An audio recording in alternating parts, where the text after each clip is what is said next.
Oi, boa noite a todos vocês. Obrigado, muito obrigado pela presença.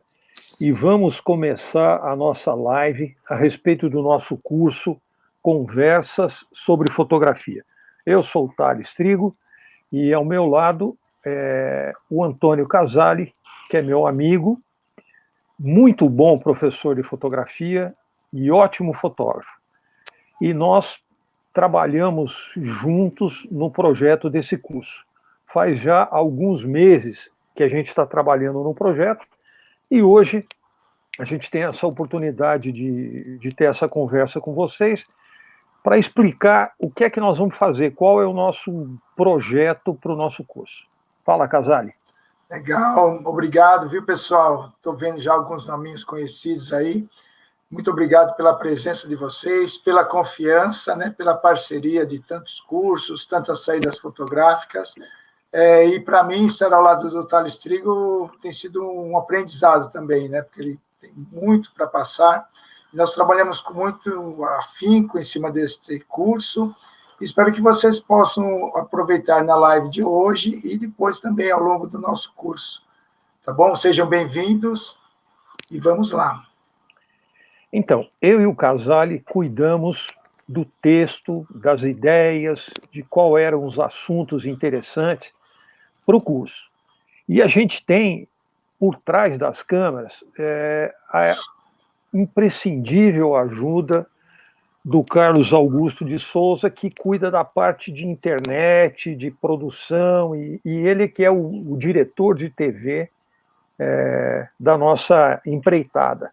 O Carlos é meu amigo há décadas, ele foi meu aluno, e é um cara muito competente, assim, muito trabalhador e nos ajudou muito. Então, somos três, o Casali, o Carlos e eu, e espero que vocês gostem bastante. Então, a ideia é mostrar como é que vai ser o nosso curso. É chamar a atenção para os aspectos mais interessantes. Então, essa aí é a página inicial do nosso PowerPoint. Quem fizer o curso vai receber semanalmente um PDF com toda a programação daquela semana. Então, Carlos, passa mais um. Como é que o curso está planejado? São 8 encontros que vão acontecer às quartas-feiras, a partir das 19h30, indo até às 21h30. Então, 8 encontros. No intervalo desses 8 encontros, nós teremos aos sábados 4 tira-dúvidas. Aí começa às 14 horas e a gente tem mais liberdade. O tira-dúvidas serve para quê? Ora, evidentemente, conversar sobre alguma coisa que tenha passado ao longo da semana, de 2 em 2 semanas nós faremos o tira-dúvidas. Então a gente discute eventuais dúvidas, eventuais problemas, mas a gente quer também olhar fotografia. Por quê? Porque olhando fotografia, a gente tem a oportunidade de discutir o trabalho de vocês, dar sugestões, elogios, etc. Então, tira-dúvida é uma coisa mais descontraída, mas é bastante eficiente. Ok? Casali, quer falar alguma coisa? Inclusive, essa apresentação das fotos de vocês, elas vão fazer com que vocês amadureçam para um projeto, né? Porque nós vamos tocar também nessa temática. Então, é uma maneira de vocês mostrarem as fotos, nós fazermos uma análise, continuarmos essa conversa em cima do seu material, para que você descubra realmente qual que é a sua linha, o que você gosta, quais são as suas particularidades, né? Se você gosta mais de uma foto com movimento, se você é mais da parte estética, se você tenta tirar o íntimo das pessoas e trazer para a imagem, isso nós vamos ajudar vocês nessa descoberta. É isso, Thales. Ok, vamos dar uma olhada rápida na programação. Carlos, por favor. Olha, a gente dividiu semana por semana. E o que a gente fez foi mesclar um pouco de técnica com um pouco de cultura fotográfica, discutir aspectos culturais da fotografia. Ler tudo seria até um pouco chato, mas na primeira semana a gente vai falar do poder da fotografia. como a fotografia é importante na nossa sociedade contemporânea e como as pessoas acreditam na fotografia, né? Para o bem e para o mal. Isso é um aspecto muito importante e que vai permear toda a nossa conversa. Todo o curso nós vamos estar falando disso. Na primeira semana, a gente vai falar também de exposição. O que é exposição em fotografia?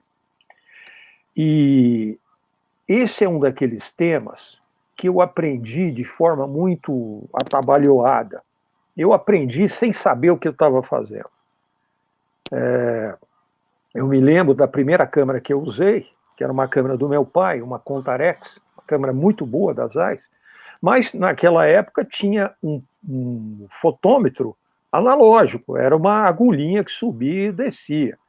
E eu falava, bom, aqui o meio tinha lá um sinalzinho, falei, deve ser por aqui. Então eu fazia aquela exposição ingênua. E eu demorei para entender que não é assim que a gente expõe uma fotografia. A exposição correta, né? Eu não estou querendo falar em mudança na estética, eu estou falando na exposição correta, para representar a cena. Tem truques, e nós vamos falar disso detalhadamente. Então a gente discute o poder da fotografia e a exposição, com bastante cuidado. Na segunda semana, a gente vai falar o que é uma objetiva. O que é uma objetiva fotográfica? O que é que a gente precisa? Quais são as principais características de uma objetiva? E vamos emendar no conceito de perspectiva. O que é perspectiva em fotografia? Eu não sabia isso também. E eu demorei para entender, né, como é que a perspectiva fotográfica funciona, quais são os parâmetros que efetivamente alteram a perspectiva, né? Que objetiva eu posso usar? A objetiva muda a perspectiva ou não? Tem uma coisa muito falada, que não está certa, que diz assim, as teleobjetivas achatam planos. Todos os livros trazem isso, mas não é verdade. A história é bem diferente. Na terceira semana, o que é contraste? Muito importante, a gente vai ver o que é o contraste da cena, o que é o contraste produzido pela luz e como é que isso pode ser controlado. O que a gente dá conta de controlar quando fala de contraste. Vamos falar também dos contextos da fotografia. Qual é o contexto interno e qual é o contexto externo da fotografia. Depois a gente fala na variação de luminância. Luminância é o brilho dos objetos que pertencem à cena. Existem objetos, evidentemente, mais luminosos, mais brilhantes, e os menos. Quanto é essa variação? E o que a gente é capaz de representar? É muito legal. E, de certa maneira, isso também é uma lição de humildade, porque o fotógrafo não consegue representar tudo aquilo que está na natureza, numa cena de natureza ampla. A gente fala da formação das cores. Na semana 6, é uma conversa mais solta, onde nós vamos falar de quais são as reais necessidades do fotógrafo. O que a gente precisa de equipamento? E a fotografia como linguagem. Quais são as maneiras a gente dizer coisas através da fotografia? É muito importante, é uma coisa que a gente está sempre aprendendo. Como é que a gente analisa uma imagem também. Semana 7, o que é um projeto em fotografia? Eu acabei mudando a ordem, e análise da fotografia. E na semana 8, nós vamos falar das redes sociais, que é um assunto muito atual, e na ética na fotografia. Como é que a gente pensa na fotografia sob o ponto de vista da ética? Tem muitos exemplos para discutir. Carlos, avança mais um, por favor. Pode, isso. Olha só, essa imagem é a Moonrise over Hernandez, do Ansel Adams. É uma foto famosíssima que ele fez em 1941. Essa foto, Carlos, mostra aqui a capa desse livro.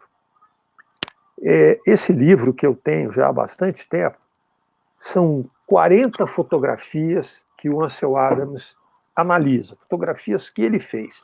E a capa é a Moonrise. Por que a gente resolveu colocar essa fotografia? Porque ela é muito bonita, ela é muito impactante. Mas é uma fotografia... Carlos, clica mais um. Clica mais uma vez aí que tem um outro... Ah, não, esse texto não entrou aí. Essa fotografia... Não, volta, por favor. Essa fotografia é muito sofisticada sob o ponto de vista da técnica.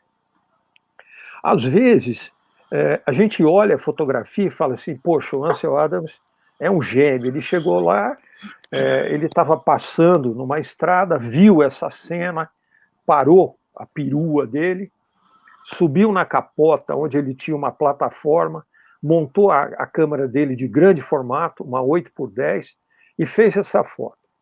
É isso que aconteceu mesmo, mas a história é muito mais complexa.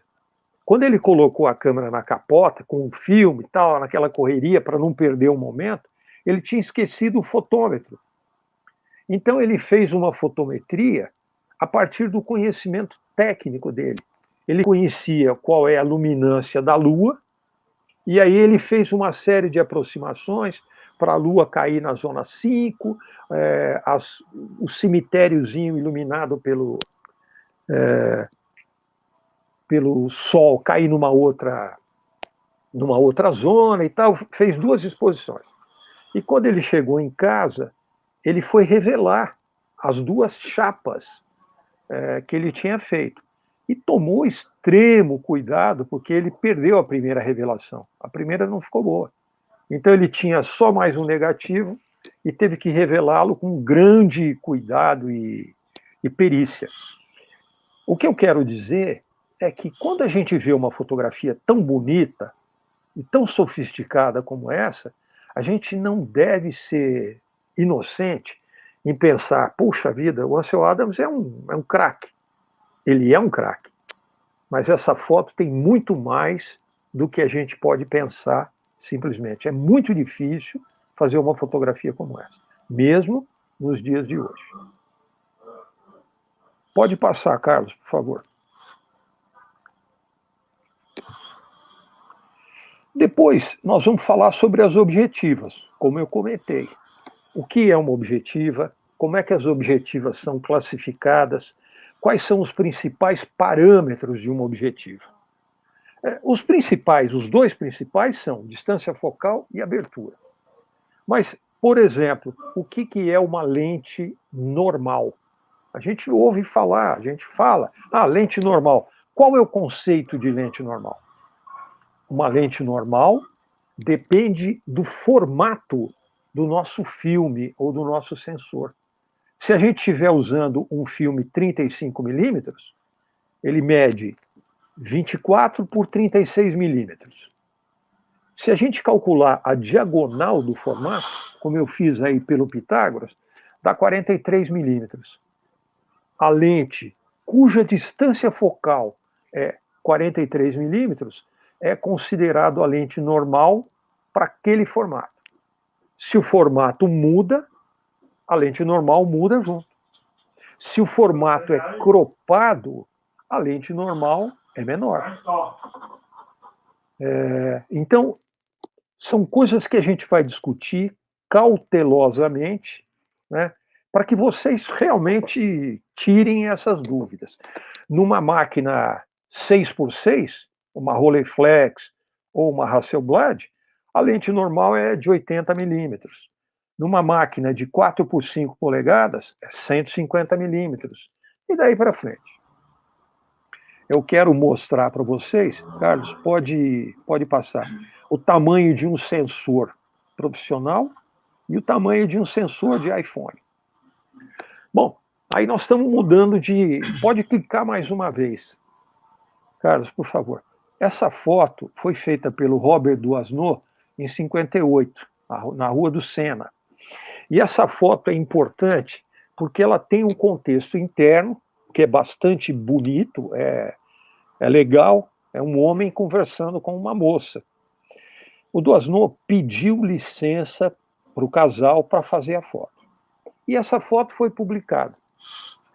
Acontece que o agente do Doisneau vendeu a foto para outros veículos. E ela foi publicada em contextos diferentes. E aí, num dos veículos que publicou essa foto, era uma revista de turismo, deu-se a entender, deu-se a impressão de que era um homem conversando com uma prostituta em Paris.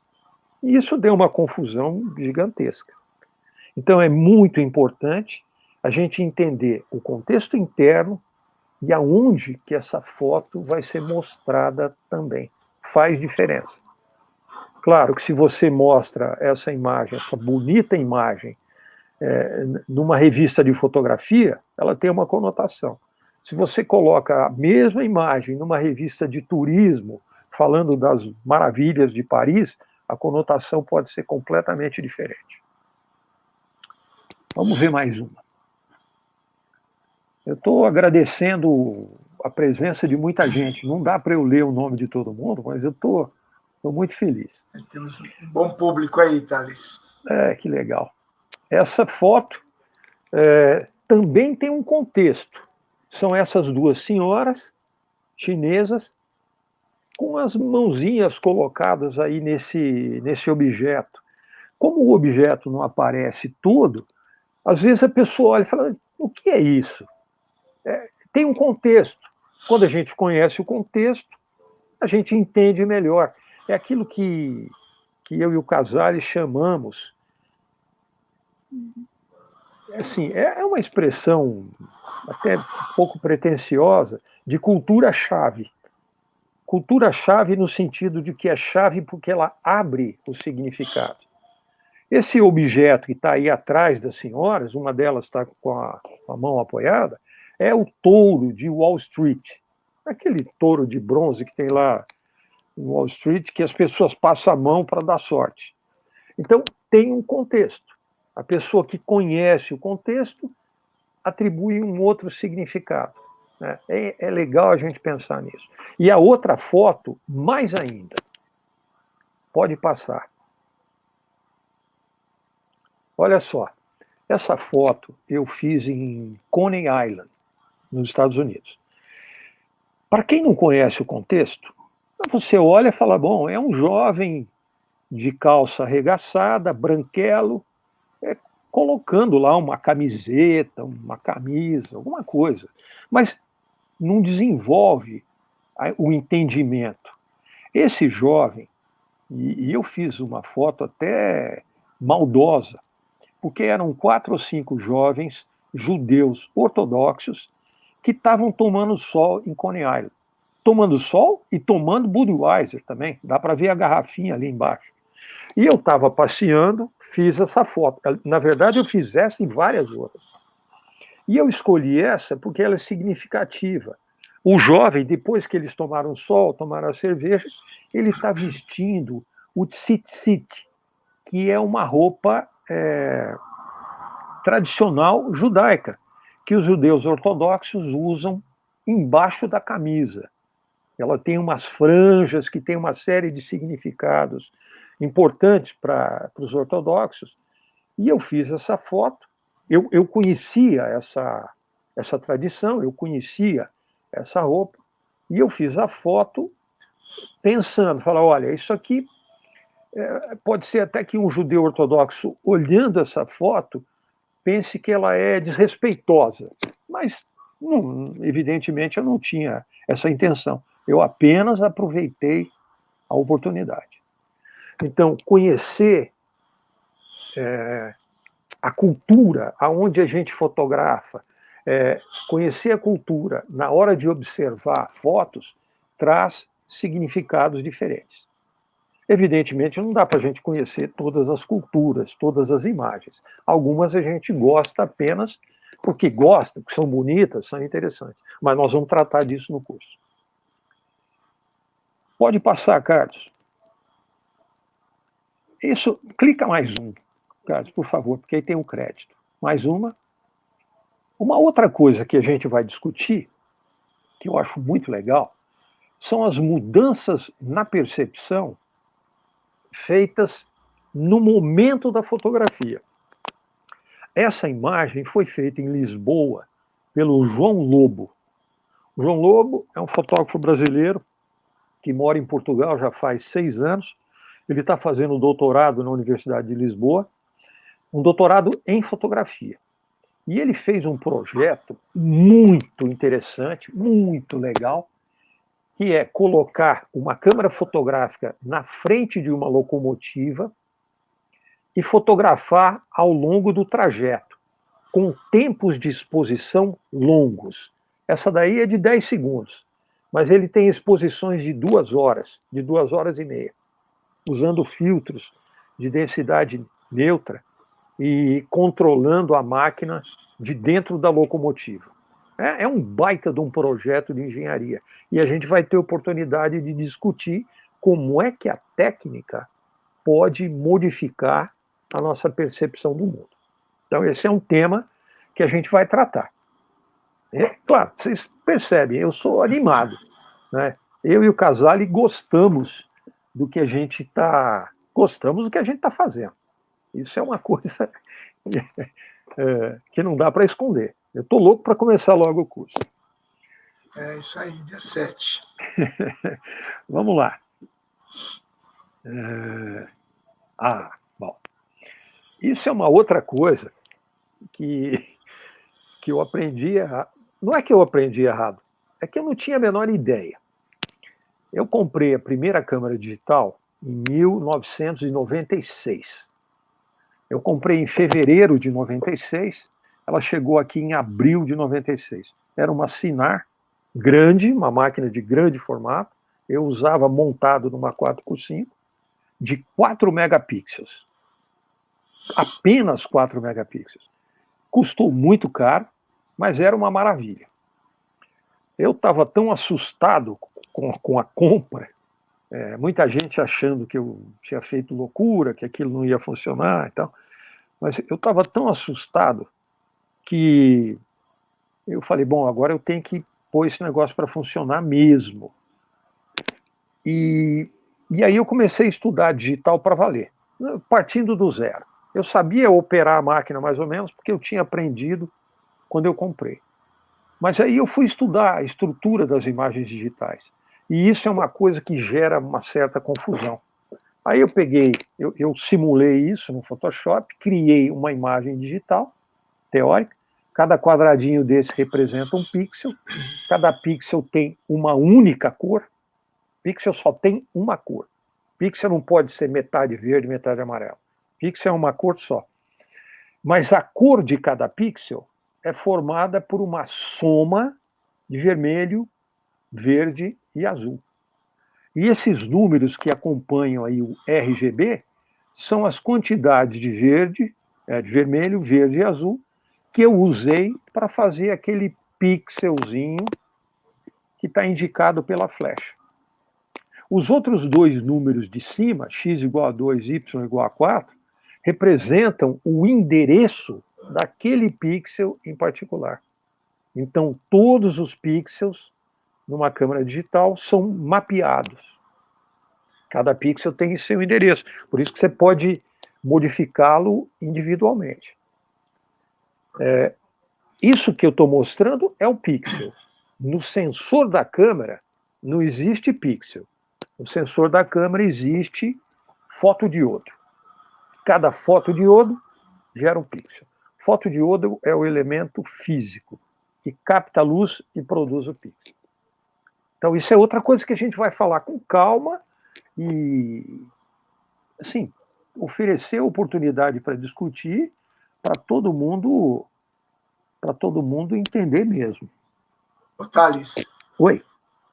Por exemplo, tem uma observação aqui do Agilson Gavioli, que é um especialista, ele adora fotografias e é especialista em vinhos. Ele é muito bom em vinhos. E ele fala aqui que o número de megapixels nem sempre é um indicativo de que vai sair uma foto de boa qualidade, né? Porque ele fala da eletrônica, né? Que ele também entende de eletrônica. E Então, dentro eu do vi que ele pessoal que está está aqui, dizendo que o Carlos, volta na imagem, por favor. O Agilson está dizendo que vai de 0 a 255. É isso mesmo, Agilson. A contagem para cada cor, o R, por exemplo, pode variar de 0 até 255. Isto é, são 256 tons de vermelho, 256 tons de verde e 256 tons de azul. Então, cada combinação, cada possível combinação desses 256 tons de cada canal formam a cor do pixel. Adrian, o Adrian, meu amigo de Chicago, boa noite. Marquesan, Piqueira, Irene, eu não vou conseguir falar de todo mundo, mas eu estou muito feliz em ver esse pessoal. O doutor José Roberto Castilho Piqueira foi meu orientador no doutorado. Devo muito a ele. Ele me ajudou muitíssimo.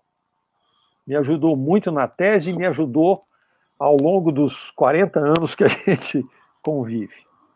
Grande professor, diretor da POI. É o último diretor da POI. Ah, e ele conhece o Carlos também. A Irene também foi aluna do Piquet. Bom, vamos continuar, Carlos. Arnaldo. Essa tabela, acho que pode clicar mais uma vez. Isso. Essa tabela é uma tabela que eu fiz a partir de uma equação que eu deduzi. Existe um mito na fotografia que a gente tem que fazer as imagens em 300. Muita gente fala 300D de dado, DPI, dots per inch. Mas isso está errado. A resolução de uma imagem digital no computador não pode ser medida em dot. Ela tem que ser medida em pixel, que é o que a gente tem. No computador, o que a gente tem é pixel. E DPI é uma linguagem do mundo gráfico. Dots é gota de tinta. Mas isso é da gráfica. O fotógrafo só tem pixel. E essa tabela mostra quantos pixels por polegada, isto é, pixel per inch, você precisa ter no seu arquivo em função da distância de observação. Por que a distância de observação altera a resolução necessária? Ora, simplesmente porque o olho humano vai perdendo percepção à medida que a gente olha mais longe. Então, existe uma equação que a gente pode deduzir com facilidade a partir da resolução do olho humano. A resolução do olho humano é 1 minuto de arco. O olho humano em boas condições, o olho em ordem, e olhando num lugar bem iluminado, é capaz de perceber 2 objetos que distam 1 minuto de arco. Aí eu fiz essa equação e calculei qual é a resolução para diversas distâncias de observação. Para um livro de arte, 300. Mas se você vai produzir um outdoor, cuja distância de observação é da ordem de 60 metros, a resolução pode ser de 4 a 8 pixels por polegada. Assim, a gente deduz isso. E é legal, porque aí você faz as contas e vê qual é o tamanho do arquivo que você precisa em função da imagem que você quer produzir e da distância que ela vai ser vista. É uma coisa, às vezes a gente sofre muito achando que a nossa câmera não tem resolução suficiente. E é um erro. Pode passar. Ah, isso é muito legal. Eu sempre, em aula, eu dou esse exemplo. Pode clicar mais um, Carlos. Olha, eu gosto de falar assim, a gente tem um vale suíço. Vale suíço é o máximo em termos de variação de luminância. Tem neve, tem rocha, tem vegetação, tem casas, tem suícinha, tem chocolate, tem canivete, tem relógio cuco, tem todas essas coisas no Vale Suíço. No Vale Suíço, quer dizer, no extremo da variação em luminância, a gente pode ter até 20 pontos de exposição. É impossível reproduzir isso fotograficamente. Nenhuma câmera, até hoje, consegue reproduzir 20 intervalos, 20 pontos de exposição. A gente consegue, no máximo, 16, 17 pontos. Alguma coisa a gente perde. Mas nós vamos discutir isso. A gente vai discutir quantas cores a gente pode detectar, quantas cores existem na natureza, quantas cores a pintura representa, etc. Mas o Vale Suíço é o top, é o máximo. Isso vai ser muito divertido. E é uma coisa que também é uma lição de humildade. A gente não consegue reproduzir a natureza. Não tem jeito. Principalmente quando a gente vai imprimir. Na gráfica, a redução é drástica. Então, o fotógrafo tem que saber isso para não brigar com o impressor. Seja ele um impressor que usa jato de tinta, seja ele um impressor que usa impressão offset. Então, a gente tem que ter bastante conhecimento para ser humilde e não falar bobagem. Vamos lá, Carlos. Aí nós vamos falar no sistema de zonas. Aí está o Ansel Adams, famoso Ansel Adams, mostrando, é uma foto do livro dele, mostrando o sistema de zonas, que vai de 0, que é um preto com detalhe, até a zona 10, que é o branco com detalhe. Aquela senhora atrás dele é a Imogen Cunningham, que era amiga, parceira dele, trabalharam juntos no chamado do grupo F-64, nos anos 30. Pode clicar, Carlos. Bom, agora, e as cores primárias? Quais são elas? Isso é outra coisa que a gente tem que aprender. Quais são as cores primárias? Como é que elas são caracterizadas? Vocês sabem, existe o sistema RGB, existe o sistema CMYK. E existem outras maneiras da gente escrever, da gente representar as cores. Por exemplo, isso aí é uma janelinha do Photoshop, onde nós temos 6 maneiras diferentes, 5 na verdade, 1, 2, 3, 5 maneiras diferentes de representar a mesma cor. Nós vamos falar nisso, assim, com calma, cautelosamente, porque é muita coisa para aprender. Pode ir, Carlos. Não quero também exagerar no tempo da nossa conversa. Bom, projetos em fotografia. Esse aí é o emblema, é o logo do Departamento de Agricultura americana, que fez um grande projeto em fotografia nos anos 30, o Farm Security Administration, e foi motivo de muitos trabalhos e contou com a participação de grandes fotógrafos americanos. Nós vamos falar, pode passar mais um, nós vamos falar a respeito das possíveis maneiras da gente executar um projeto. Carlos, pode passar mais um. E uma foto, mais um, clica mais um. E uma foto que eu quis mostrar para vocês é uma foto feita pelo grande fotógrafo Cristiano Mascaro, uma pessoa a quem eu respeito muito e gosto muito, num projeto que ele fez no Bom Retiro. Então, era um projeto fotográfico sobre o Bom Retiro. Então, eu usei essa imagem como ilustração de projeto. E a gente vai discutir. Eu quero fazer um projeto em fotografia. Bom, mas o que você pensa? É possível? Dá para realizar? Você tem equipamento? Você tem dinheiro? Você tem posses? Porque às vezes a gente fala assim, eu quero fotografar, sei lá, os maiores picos do mundo. Tá bom, mas dá para fazer isso? É exequível? Ou eu quero fotografar as maiores ondas do mundo. Tá bom, ótimo, é legal, é muito interessante, mas isso demanda tempo, dinheiro, equipamento, etc. Então, queremos discutir, porque o Casale tem muita experiência nisso, como é que a gente desenvolve um projeto fotográfico, né? É importante escrever. Não adianta ficar só com as coisas na cabeça. É importante anotar, discutir com outras pessoas, né? Isso é uma coisa que a gente vai fazer. Tem uma meia aula para a gente tratar disso. E depois a gente pode falar no Tira Dúvidas. Thales, é importante saber se o seu projeto também está maduro, né? Às vezes a ideia é boa, mas ela precisa de um caminhar, né? Para que a ideia fique mais bem resolvida. Isso é feito normalmente com a troca, né, de experiências, com as observações de outras pessoas, para saber quem é que é quem vai dar a audiência da sua imagem, né? Eu acho que vai ser bacana, bem bacana essa discussão.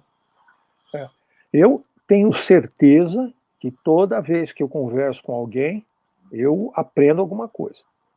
Toda vez eu aprendo. Uma coisinha, um detalhe que eu não sabia, uma coisa que tinha me escapado, mas eu vou aprendendo. E para desenvolver um projeto, ajuda muito conversar. Muito, muito. Eu aprendo muito com os meus alunos. Isso é uma das delícias de ser professor, é isso. Sempre tem um sangue novo.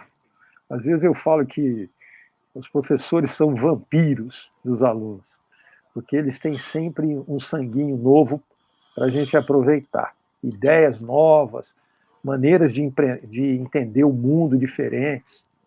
Os alunos são preciosos. Vamos lá, Carlos. Olha, uma das coisas que nós vamos fazer é mostrar para vocês algumas maneiras, pode clicar mais uma, Carlos, algumas maneiras da gente interpretar fotografias. Existem muitas maneiras, seguramente, desde abordagens mais técnicas até abordagens mais sofisticadas, abordagens que usam psicanálise, abordagens que usam marxismo, abordagens mais feministas. Então, existem muitas maneiras. Eu fiz uma conta, assim, tem mais ou menos, que eu já estudei, que eu já parei um pouco para pensar, tem umas 10 maneiras diferentes de se analisar uma fotografia. Por exemplo, tem uma que usa arquétipos, né? A Madre Teresa de Calcutá, que vocês conhecem, é um arquétipo da bondade. Então, as imagens associadas a ela são imagens de uma pessoa bondosa. E existem muitos outros arquétipos, e a gente vai analisar isso com cuidado. Claro, ouvindo as opiniões, ouvindo o que vocês têm a dizer, críticas, etc. Pode passar mais uma. Isso, clica mais uma, e eu quero que o Casale, por favor, fale um pouco sobre isso, a questão da nossa autoimagem, que é uma coisa que está muito na moda. É verdade, Thales. Bom, nós não estávamos preparados para ficarmos tanto tempo olhando para os nossos rostos, né, na internet, com essa questão da pandemia, né? Então, novas análises vieram. Mas antes disso, nós vamos fazer uma análise da selfie, né? O que a selfie representa, né? Ela não é o autorretrato, que tantos pintores, né, já fizeram seus retratos. O que está ali, né? O que eu coloco nesse retrato? E hoje, com as redes sociais, a selfie é uma maneira de você mostrar o que você quer para o seu público, mas que não necessariamente é aquilo que você está sentindo. Então, você tem inúmeras possibilidades de pensar, sorrisos, a sobrancelha tem um papel fundamental, o olhar, né? De que maneira eu quero me comunicar, de que maneira eu quero ser visto, né?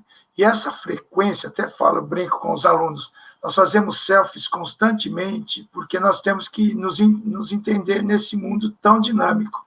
Como que eu sou hoje? Onde é que eu estou? Quem sou eu? Nessa avalanche de novidades, de mudanças, de rumo. Então, é uma maneira, talvez, de você dar uma paradinha no tempo, né? esse aqui sou eu. Você se apresenta para você e segue adiante, para você tentar se entender nesse turbilhão.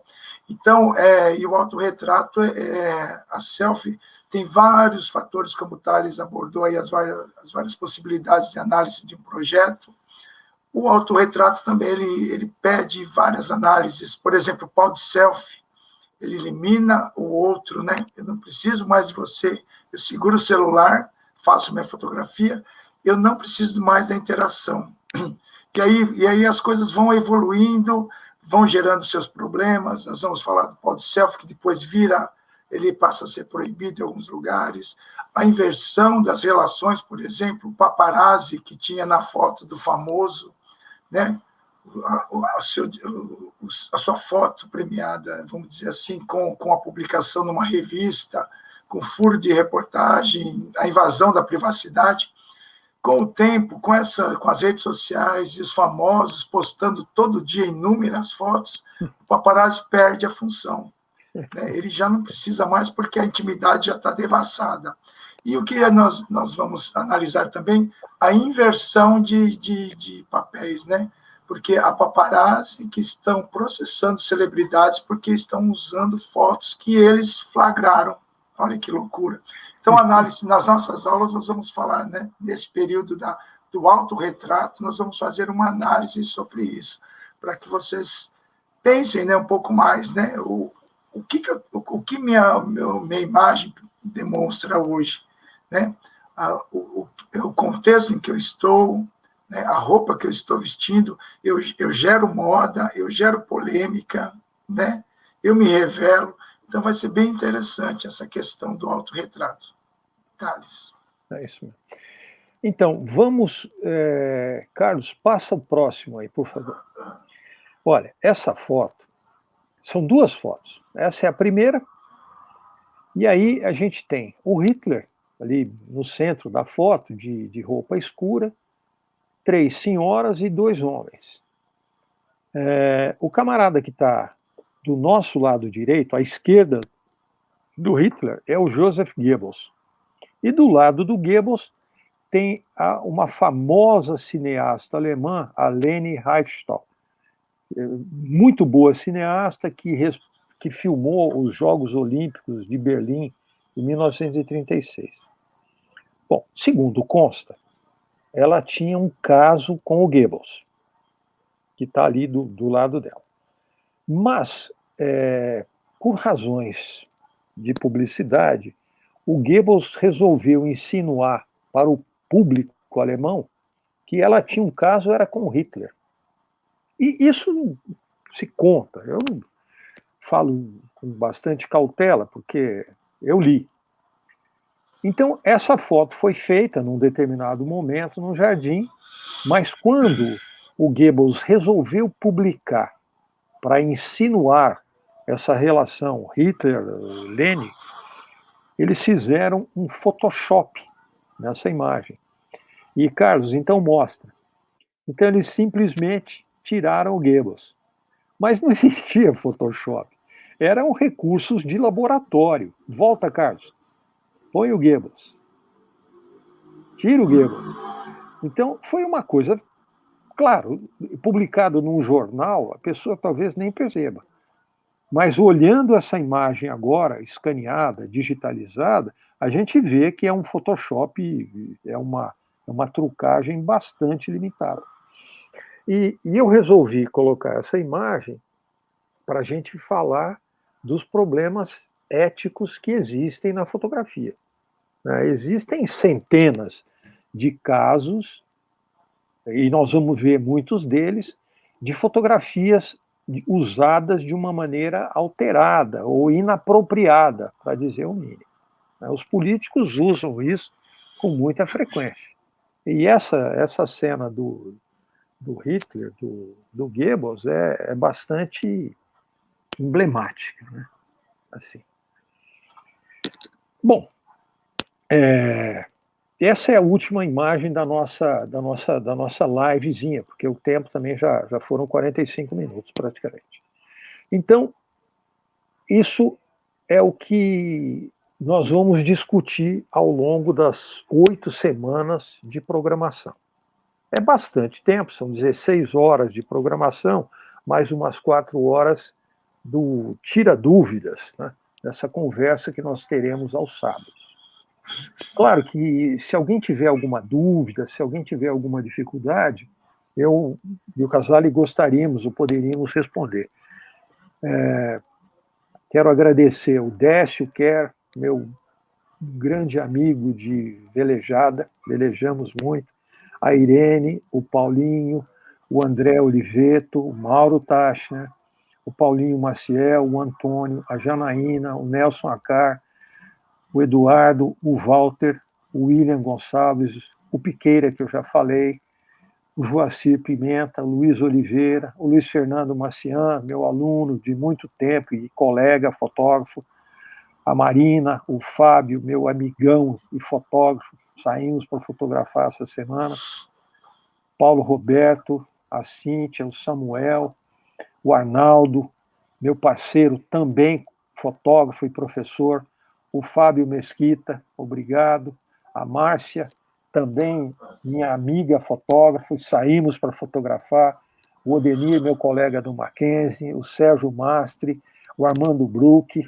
obrigado, Armando, o Agilson, que a gente já falou, o André, a Marilda, o João Machado, o João, grande fotógrafo, um prazer. Muito bom. Assim, então, se alguém, o Adrian de Chicago, no calorão de lá,